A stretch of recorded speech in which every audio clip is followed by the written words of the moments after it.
मित्रों, संस्कृत जीवनम में आप सभी का स्वागत है। तो हम लोग अपने जो हमारा तृतीय ग्रंथ का अध्ययन चल रहा है, जिसमें हम लोग नीति शतकम का अध्ययन कर रहे हैं और कल की कक्षा तक हम लोगों ने कुल 5 श्लोकों का अध्ययन कर लिया है।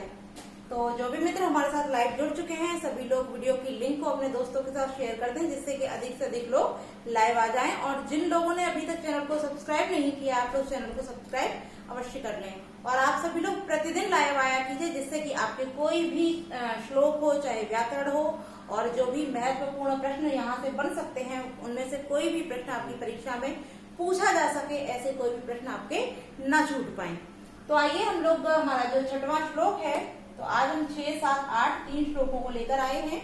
और कल की कक्षा में जो हमने 5वें श्लोक का अध्ययन किया था, उस श्लोक में एक महत्वपूर्ण प्रश्न रह गया था, वह भी मैं आप सभी को बताती चलती हूँ कि कल जो हमने 5वां श्लोक अध्ययन किया था, उस श्लोक में पृथ्वी नामक छंद का विधान किया गया है, और अर्थात वह पृथ्वी नामक छंद है वहां पर, और अतिशयोक्ति अलंकार है।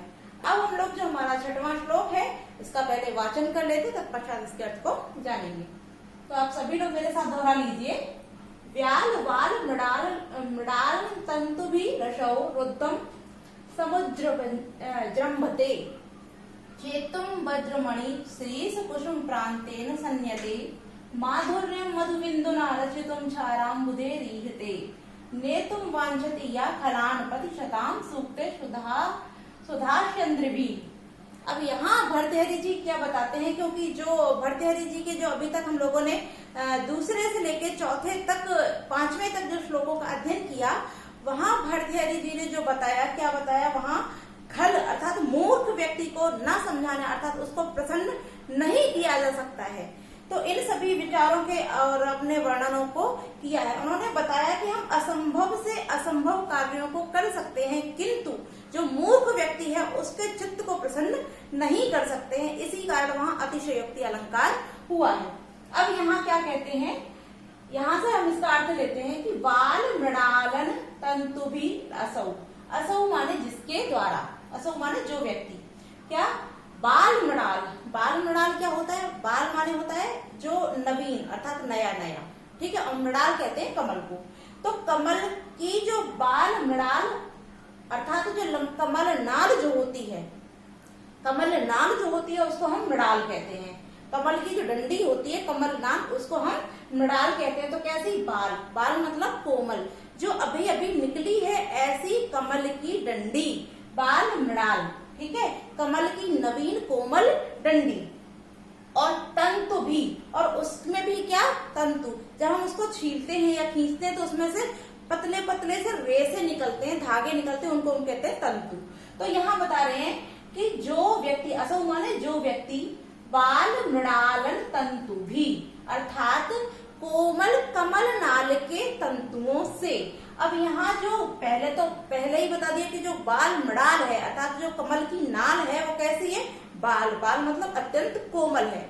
उसमें भी क्या बताया, उसके तंतु, जो उसके रेशे हैं, कि ऐसे बाल मृणाल तंतुओं से व्यालम, व्यालम माने जो दुष्ट हाथी होता है, ऐसे दुष्ट हाथी को रोद्धुम माने रोकने के लिए या बांधने के लिए, समुद्रंभते जो तत्पर है या चेष्टा करता है।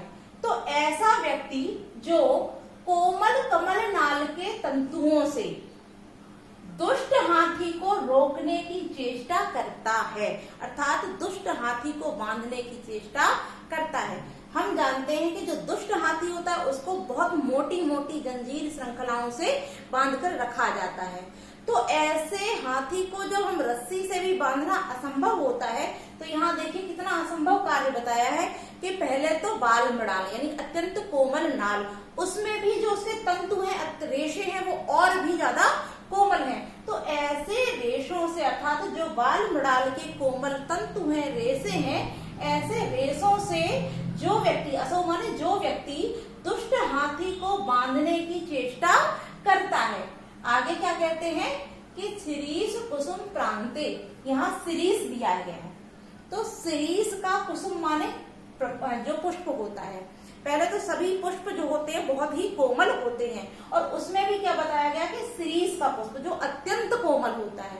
तो कि शिरीष के पुष्प के प्रांत, प्रांत मतलब जो उसके ऊपर निकले हुए अग्रभाग होते हैं, बीच में आपने देखा बहुत पतले पतले महीन से धागे से होते हैं, वह प्रांत होते हैं। तो शीर्ष के पुष्प के प्रांतों से वज्रमणि, वज्रमणि मतलब जो वज्र के समान कठोर मणि है अर्थात हीरे को छेदुम माने काटने के लिए, संज्ञाते माने प्रेरणारत है या लगा हुआ है। तो क्या बताया दूसरा, यहाँ बताते हैं कि जो व्यक्ति शीर्ष के पुष्प के कोनों से अर्थात उसके तंतुओं से प्रांतों से कठोर मणि या हीरे को छेदुम माने काटने के लिए उद्धत है। आगे बताते हैं कि मधु बिंदुना, मधु बिंदुना अर्थात मधु माने शहद और बिंदुना माने बूंद, शहद की एक बूंद से क्षाराम्बुदे, क्षार अम्बुदे, अम्बुद कहते हैं समुद्र को और समुद्र कैसा है खारी, तो कि खारे समुद्र को माधुर्यम, माधुर्यम माने मीठा या मधुरता, रचितुम करने की, इहते माने इच्छा करता है। तो यहाँ 3 ऐसे असंभव कार्य बता दिए हैं भर्तृहरि जी ने जो कि संभव हो ही नहीं सकते हैं। तो कौन कौन से बताए? पहला बताया कि बाल मृणाल के तंतुओं से जो व्यक्ति दुष्ट हाथी को रोकने की चेष्टा करता है।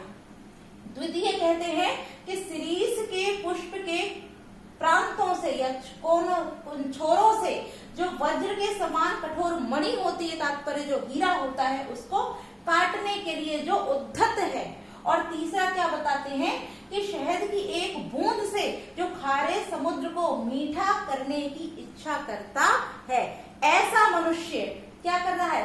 सूक्तई, या माने जो मनुष्य सूक्तई, सुउक्तई यानी अच्छी उक्तियों से, सूक्तई अच्छी उक्तियों से, सॉरी यहाँ सूक्तई है, सुक्ते नहीं, सूक्ते, सूक्ते माने सुंदर उक्तियों से, सुधास्य इंद्रिय, सुधास्य माने अमृत की, इंद्रिय माने यहाँ बताया गया वर्षा या प्रवाह के सुंदर उक्तियों अर्थात सूक्तियों के अमृत प्रवाह से क्या कर रहा है? या माने जो मनुष्य खलान दुष्ट व्यक्ति को सताम पति सज्जनों के पथ माने मार्ग पर नेतु माने ले जाने की वांछति माने इच्छा करता है कि जो व्यक्ति सुंदर उक्तियों के अमृत प्रवाह या अमृत वर्षा के द्वारा दुष्ट व्यक्तियों को सज्जन के मार्ग पर ले जाने की इच्छा करता है, यह क्या कर रहा है? यह ऐसे 3 असंभव कार्यों की तरह उसमें लगा हुआ है। क्यों लगा है? क्योंकि जो दुष्ट व्यक्ति होते हैं वह कभी भी अपनी दुष्टता को नहीं छोड़ते हैं, तो उनको सज्जनों के मार्ग पर लाना असंभव है। हम अगर चाहेंगे तो ऐसे असंभव कार्यों को तो कर सकते हैं जो कि 4 और 5वें श्लोक में बताया गया है, किंतु जो मनुष्य अपनी सुंदर उक्तियों के द्वारा, उक्तियों के अमृत प्रवाह से जो दुष्ट व्यक्तियों को सज्जनों के मार्ग पर लाना चाहता है, वह व्यक्ति ऐसे ही 3 असंभव कार्यों को कर रहा है। अर्थात जिस प्रकार ये तीनों कार्य असंभव हैं, उसी प्रकार वह भी इन असंभव कार्यों में लगा हुआ है। तो आप सभी के समझ में आ गया होगा अर्थ। अब हम इसके जो शब्द हैं, जहाँ से व्याकरणिक टिप्पणियां हैं, उनको देख लेते हैं, या जहाँ मुख्य मुख्य प्रश्न बन सकते हैं उनको देख लेते हैं। तो यहाँ सबसे पहले हम देखते हैं बाल मृणाल। तो यहाँ जो बाल मृणाल दिया है, तो मृणाल की विशेषता बताई गई है कि जो कमल की नाल है वो कैसी है? बाल मतलब कोमल है। तो इस कारण यहाँ जो समास होता है वह कर्मधारय समास हो जाता है। और उसके बाद यहाँ अगर हम तंतु को भी जोड़ देंगे कि बाल मृणाल तंतु, तंतु भी, तब यहाँ हमारा षष्ठी तत्पुरुष समास हो जाएगा। क्यों हो जाएगा? क्योंकि बाल मृणाल के तंतु, जो बाल मृणाल है अर्थात कोमल कमल नाल है उसके तंतु, तो यहाँ षष्ठी तत्पुरुष समास हो जाएगा। आगे यहाँ लिखा हुआ है असौ, तो यहाँ हमारे तंतु भी राको विसर्ग हो जाएगा बाद में असौ, तो यहाँ विसर्ग संधि हो जाती है। रोद्धुम जो शब्द हमारा दिया है, यहाँ रुद्ध धातु के साथ तुमुन प्रत्यय के योग से रोद्धुम शब्द बन जाता है। छेदुम में भी तुमुन प्रत्यय है। आगे देखते हैं हम वज्रमणि, वज्रमणि शिरीषः, यहाँ वज्रमणि और फिर शिरीषः दिया है। तो यहाँ जो हमारा है छतो संधि षष्ठी सूत्र से यहाँ छतो संधि का विधान किया गया है। तत्पश्चात यहाँ शिरीष कुसुम जो शब्द दिया है, यहाँ शिरीष का पुष्प षष्ठी तत्पुरुष समास हो जाता है, और शिरीष कुसुम प्रांते बोलेंगे तब भी यहाँ षष्ठी तत्पुरुष समास ही हो जाएगा। आगे हम देखते हैं, यहाँ हमारा लिखा हुआ है रचयितुम, यहाँ भी हमारा तुमन प्रत्यय का विधान किया गया है। नेतुम में भी तुमन प्रत्यय है, और सूक्त जो शब्द लिखा है सुधन उक्त, तो यहाँ दीर्घ स्वर संधि हमारी दी गई है। और यहाँ जो भी हमारे मुख्य प्रश्न हो सकते थे वो हम लोगों ने देख लिए हैं, वो सभी हम लोगों ने देख लिए हैं। अब हम अपने अगले श्लोक की ओर बढ़ते हैं, किंतु यहाँ अगर हम बात करते हैं अलंकार की, तो हमारे 6वें श्लोक में निर्दर्शना अलंकार है, क्योंकि यहाँ इस प्रकार से दर्शित करते हुए बताया गया है, तो निर्दर्शना अलंकार है, और शार्दूल विक्रीडित छंद में इस छंद को कहा गया है। अब हम अपने अगले 7वें श्लोक की ओर बढ़ते हैं, तो यहाँ भट्टाचार्य जी कहते हैं कि स्वायत्तम एकांत गुणम विधात्रा विनिर्मितम छादनम अज्ञताया विशेषः सर्वविदाम समाजे विभूषणम मौनम अपंडिता नाम। अब यहाँ हम अर्थ लेते हैं। वैसे आपने यह देखा होगा, यहाँ हमारी जो मौनम पंडिता नाम लिखा हो, विभूषणम मौनम पंडिता नाम, ये बहुत ही महत्वपूर्ण सूक्ति है, और इसको कई परीक्षाओं में पूछा जा चुका है और निरंतर पूछा जाता रहता है। तो आप लोग, मुझे पूरी उम्मीद है कि आप लोग नोट्स बना रहे होंगे, तो इसको अवश्य नोट कर लीजिए। आइए अब इसके अर्थ को देखते हैं। तो यहाँ सबसे पहले कहा गया है विधाता।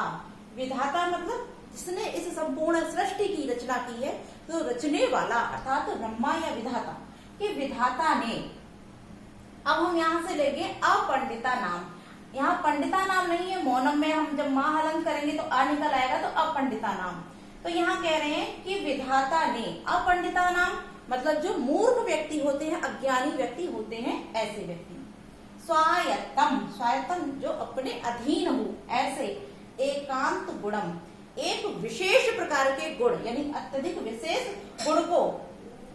छादनम अज्ञता, अब वह गुण कौन सा है? एकांत गुणम यानी एक विशेष गुण को। कौन? मौनम, मौन को।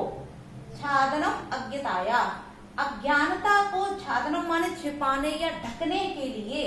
विनिर्मितम, बनाया है या निर्मित किया है।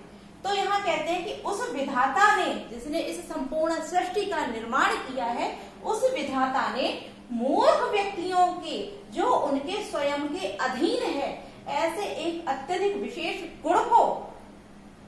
और कौन सा गुण? मौनम, मौन को, जो अज्ञानता को ढकने के योग्य है, अर्थात छिपाने के योग्य है, ऐसे गुण को विनिर्मितम माने बनाया है, बनाया है। अब आप किस प्रकार से? तो बताते हैं कि जो विशेषतः सर्वविदाम, सर्वविदाम सभी, विदाम माने विद्वानों के, समाज माने समाज में, विशेष प्रकार का, विभूषण माने आभूषण बन जाता है।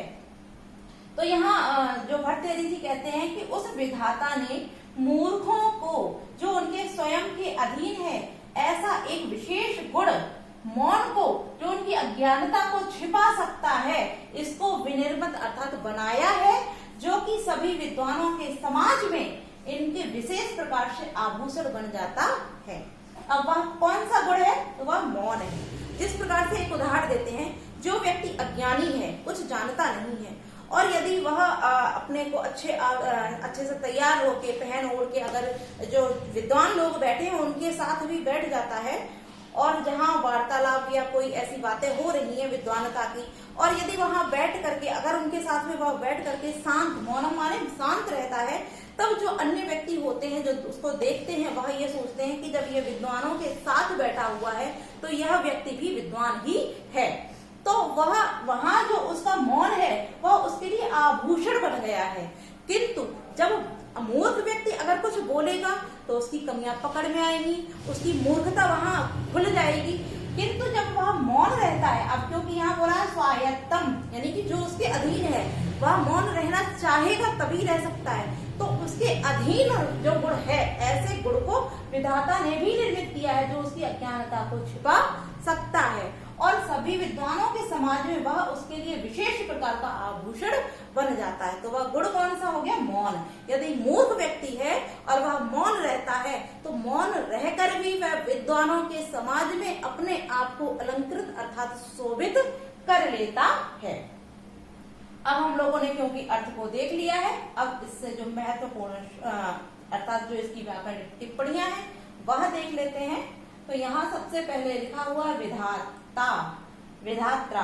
तो यहाँ विधात्रा जो शब्द लिखा हुआ है इसमें वि उपसर्ग के साथ धा धातु के साथ जब हम कित प्रत्यय त्रिच प्रत्यय जोड़ते हैं तब यहाँ विधाता शब्द बनता है और तृतीय विभक्ति में होने से यहाँ विधात्रा शब्द बन गया है।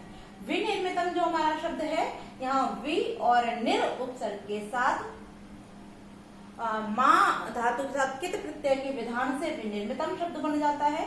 और यहाँ आगे हम देखते हैं, यहाँ लिखा हुआ है हमारा सर्वविदम, सर्वविद।